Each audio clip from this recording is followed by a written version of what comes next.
कोळे साहेबांचं नाव आपण वारंवार ऐकत होतो, पण एवढ्या तातडीनं निर्णय घेणारा महसूल मंत्री म्हणून त्यांची जी महाराष्ट्रात ओळख आहे त्याची आज प्रत्यक्ष खात्री झालेली आहे। आणि त्यांनी जो आमचा गोडके वस्तीचा अनेक दिवसापासून असलेला प्रलंबित प्रश्न आहे तो अतिशय चुटकीसरशी म्हणजे कुठलीही त्या शंका न बाळगता केवळ आपण भारतीय जनता पार्टीच्या पाठीमागे राहिलं पाहिजे आणि हे काम हिताचं आहे, लोकहिताचं आहे। तिथल्या लोकांची अडचण आहे की बाब आम्ही नवीन जे प्रतिनिधी उभारले कोमलताई अवताडे यांच्या माध्यमातून त्यांचे मिस्टर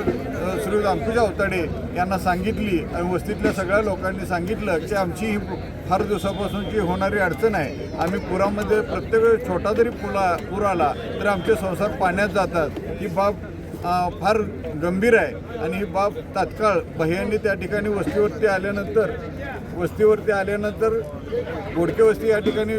भेट दिल्यानंतर त्यांच्या लक्षात आली आणि त्या ग्रामस्थांना त्याच ठिकाणी शब्द दिला होता की ज्यावेळेस जाहीर सभा होईल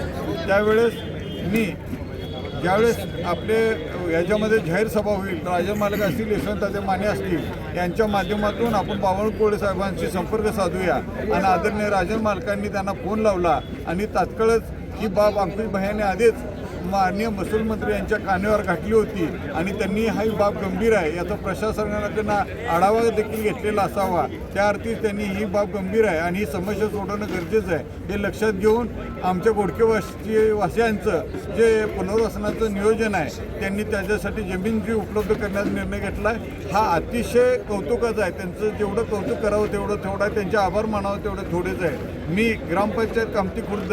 यांच्या सरपंच, उपसरपंच व सर्व सदस्यांच्या वतीनं, कामती ग्रामस्थांच्या वतीनं, गोडके वस्ती ग्रामस्थांच्या वतीनं अंकुश भैया अवताडे आणि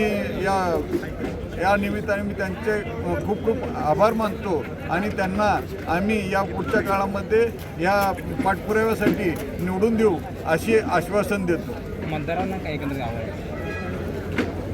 जो माणूस आपण निवडणुकीला उभारलोय परंतु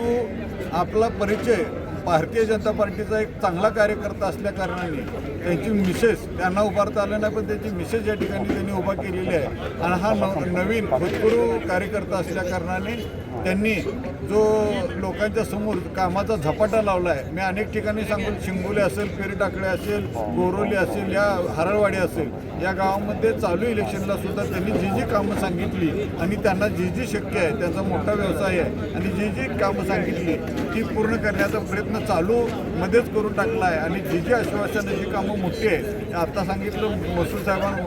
महसूल साहेबांकडे जसं महसूल मिनिस्टरकडे जसं काम होतं अशा अनेक कामं कलेक्टरकडे असतील, त्याच्या मिनिस्टर गोरे साहेबांकडे असतील, रस्त्याचे काय प्रश्न प्रलंबित आहेत तर ते जयभावकडे असतील पण निवडणुकीच्या निमित्तानं ही कामं आता लगेच मंजूर करता येणार नाहीत किंवा त्यांना निधी द्यायचं आश्वासन देता येणार नाही असं लक्षात घेऊन पण त्यांनी शब्द दिला आहे आणि ते नक्कीच होतकरू असल्याकारणाने तरुण असल्याने ते हे काम पूर्ण करतील। भारतीय जनता पार्टीच्या कामामध्ये त्यांनी मी त्यांच्या बरेच दिवसात अपोजमध्ये काम केलं आहे, आता आम्ही भारतीय जनता पार्टीमध्ये काम करत असल्यामुळं त्यांचा हा होतकरूपणा आम्हाला सुद्धा पसंत पडला आहे आणि या पुढच्या काळामध्ये आम्ही देखील ह्यांना निवडून आणण्याकरता आम्ही बाजी लावणार आहे। अनेक अडचणी आहेत पण या सगळ्या अडचणींना सामोरं जाऊन कोमलताई आणि विमलताई खताळ यांना निवडून आणण्यासाठी आम्ही सगळेजण मिळून काम करू आणि या उमेदवार भूतपूर्व आहे हे सगळ्या समाजाला वरडून सांगण्याची गरज आहे। कुठला पक्षपात केला नाही, या गावानं आम्हाला काय दिलंय, मतदान केलंय का नाही हे कधी बघितलं नाही, परंतु विकास करून आपण ह्या गावामध्ये परिवर्तन करू आणि परिवर्तन करत असताना गावाला सुद्धा त्या ठिकाणी प्रवाहात आणून आपण ह्या भागाचा विकास करण्यासाठी प्रयत्न केला। आज मोठ्या प्रमाणामध्ये तालुक्यामध्ये यशवंत तात्याच्या माध्यमातून विकास होतोय आणि विकास होत असताना आपण सुद्धा कुठेतरी एक विचार केला पाहिजे की आपण विकासाच्या पाठीमागे जायचं। जे विरोध पार्टीचे आहेत त्यांच्याकडे कोणत्याही पद्धतीचं विजन नाही, ते विजन नसणारी माणसं आहेत, त्यांच्याकडे फक्त टीका टिप्पणी ह्याच गोष्टी होतात, विकासावर कोण बोलायला तयार नाही। आपण अशा माणसाच्या मागे जायचं, ह्याचा आपण थोडासा गावांनी एकत्र येऊन विचार केला पाहिजे। विचार करत असताना प्रामुख्याने भारतीय जनता पार्टीनं आज आपण शेतकरी म्हणून त्या ठिकाणी राहत असताना शेतकऱ्यांची बाजू कायमस्वरूपी उचलून धरणारा हा भारतीय जनता पार्टी पक्ष। आज शेतकऱ्यांना मी विनंती करतो, आपण विचार करा की आज शेतकऱ्याला सुद्धा लाईट बिल येत नाही, 0 लाईट बिल येते. ही भूमिका भारतीय जनता पार्टी, शेतकऱ्यांसाठी भूमिका भारतीय जनता पार्टीची ही सकारात्मक कायम राहिलेली आहे. म्हणून करता आज केंद्र सरकार म्हणून मोदी साहेबांच्या माध्यमातून माझ्या शेतकऱ्याला 6,000 रुपये आणि राज्य सरकार त्या ठिकाणी फडणवीस साहेबांच्या माध्यमातून 6,000 रुपये असं 12,000 रुपये त्या ठिकाणी शेतकऱ्याला देण्याचं काम करते. आज लाडकी बहीण योजना असेल, अनेक जण म्हणतात की लाडकी बहीण योजना कोण श्रेय घेण्यासाठी वादत आहे, परंतु खऱ्या अर्थानं जर लाडकी बहीण योजनाही कोणी काढली असेल ते विजन भारतीय जनता पार्टीचं. कारण मध्य प्रदेशमध्ये